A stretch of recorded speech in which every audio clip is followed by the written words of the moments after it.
The O'Reilly Factor is on tonight.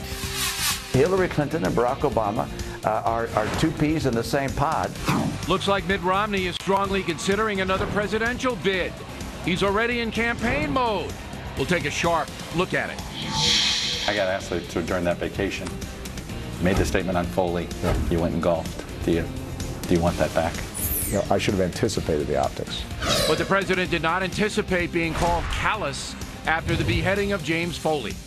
Tonight we'll tell you why Mr. Obama continues to get himself in trouble. She is the most powerful female elected official in Washington. I should know who she is. Nancy Reagan. Also ahead, powerful American women. How are they perceived by other women? A special Watters World. Wow, what has she been eating? Caution, you are about to enter the no-spin zone. Factor begins right now.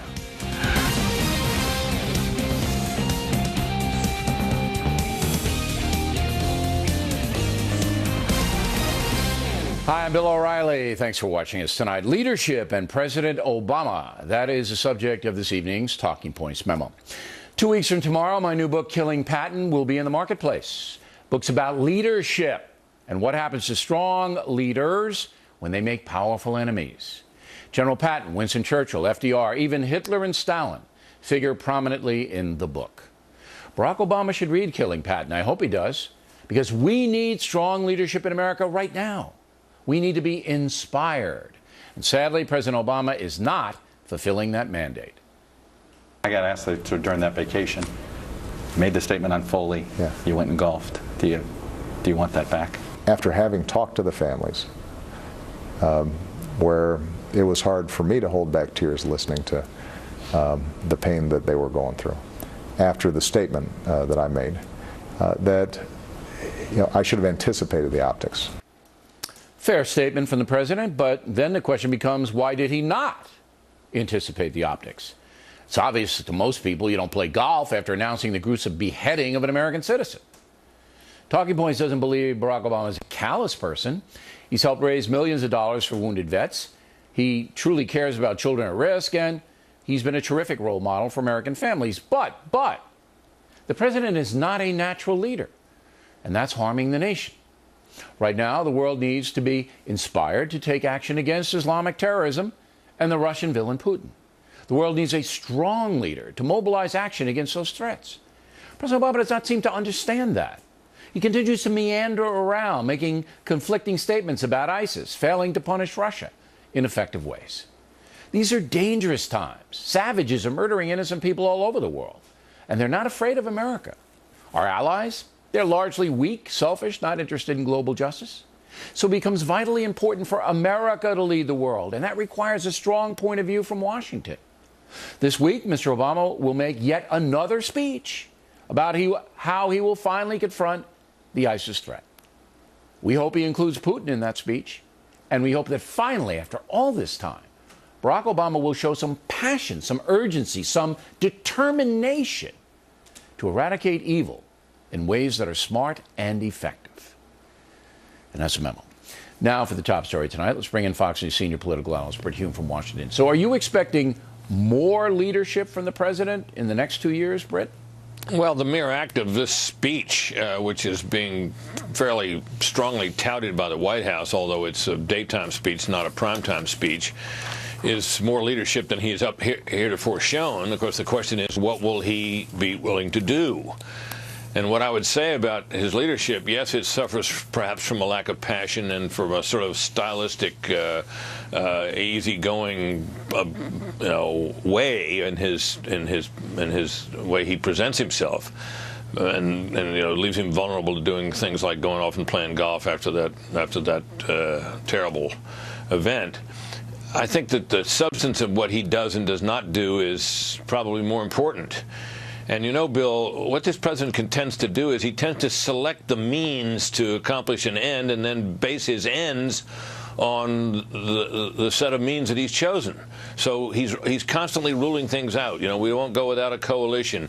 He's not going to rebuild the American military that has been so hard hit by budget cuts. He's not going to use American ground troops here or there or really additionally anywhere except in a very limited way.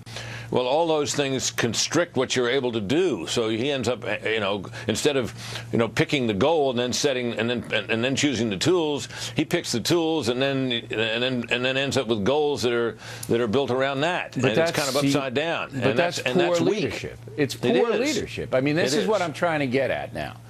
That Barack Obama, up to this point, has not been a strong leader, ever.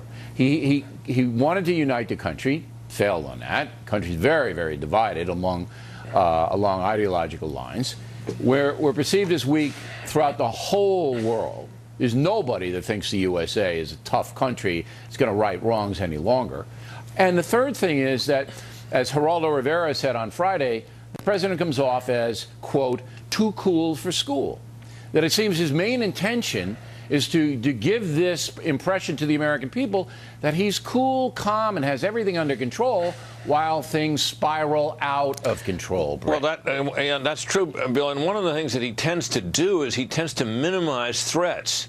He tends to play them down. And I think, look, this all flows from a foreign policy based on the idea that he doesn't want to do anything stupid. And as a consequence of that, he looks to play things down. You know, remember the silly comments about ISIS being a junior varsity operation.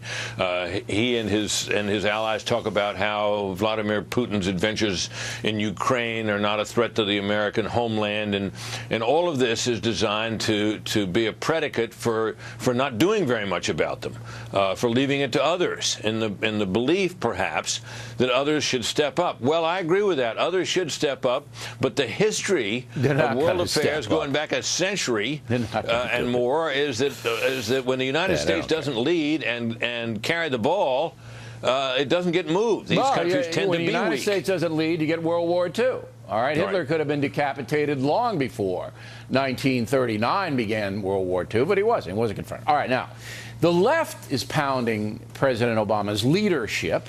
They're saying that he's a weak leader on immigration, because now the president's putting off any kind of unilateral immigration order until after the election. So the left has got on his case. Well, and no, some of the left has gotten on his case about ISIS. Not that many, though. Well, look at I know, but who could be more of a tribune of the American left in Washington than Elizabeth Warren? And even she stated before he did a tougher goal about defeating ISIS. And on immigration, Bill, that was, in my opinion, by the way, Bill, the fact that he's now announced the eventual goal of defeating ISIS, that's a result of what Elizabeth Warren and a number of other Democrats said. They got out ahead of him on that, and he followed.